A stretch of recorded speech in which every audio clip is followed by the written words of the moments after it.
Rendre le parking payant de l'avenue 83, ces visiteurs n'y sont pas favorables. Ils auraient dû faire dès le départ payant que 3 ans ou 4 ans après le mettre payant. Moi je suis contre. C'est déjà super galère de se garer ici, parce que les deux parkings sont toujours pleins. Donc, et en plus de le mettre payant, c'est dommage. 3 heures, je trouve ça assez correct pour les clients. Je trouve ça plus compliqué pour les employés, je trouve ça dommage pour eux. Dès le 9 mars et au-delà de 3 heures de stationnement, il faudra sortir le porte-monnaie, 80 centimes par quart d'heure.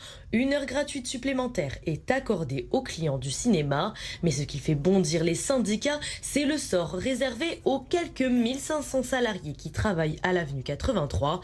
Aucune ristourne ni abonnement proposé. Pour ne pas payer, ils devront désormais se garer à plusieurs centaines de mètres de leur lieu de travail.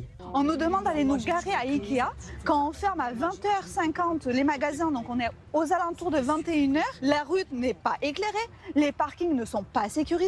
Il y avait des agressions qui étaient faites dans le parking. Et ça, on oublie les petits commerçants qui n'ont pas de convoyeur de fonds, qui vont devoir aller jusqu'à Ikea avec la monnaie du jour. On leur fait prendre des risques énormes. Des revendications entendues par la direction de l'avenue 83 qui souhaite supprimer les stationnements longue durée et en appelle aux employeurs. D'ores et déjà, depuis l'origine du centre, dans nos contrats, il était indiqué que les commerçants ne pourraient pas se garer dans le parking. Aujourd'hui, la nouveauté, c'est qu'avec les nouvelles enseignes qui arrivent, on a de plus en plus de monde. Donc en fait, il faut qu'on privilégie l'accueil de nos clients. Il faut effectivement que les employeurs de chaque boutique puissent accompagner leurs salariés pour trouver des solutions. La CGT Primark demande au centre commercial de revenir en arrière et de ne pas rendre effective cette mesure.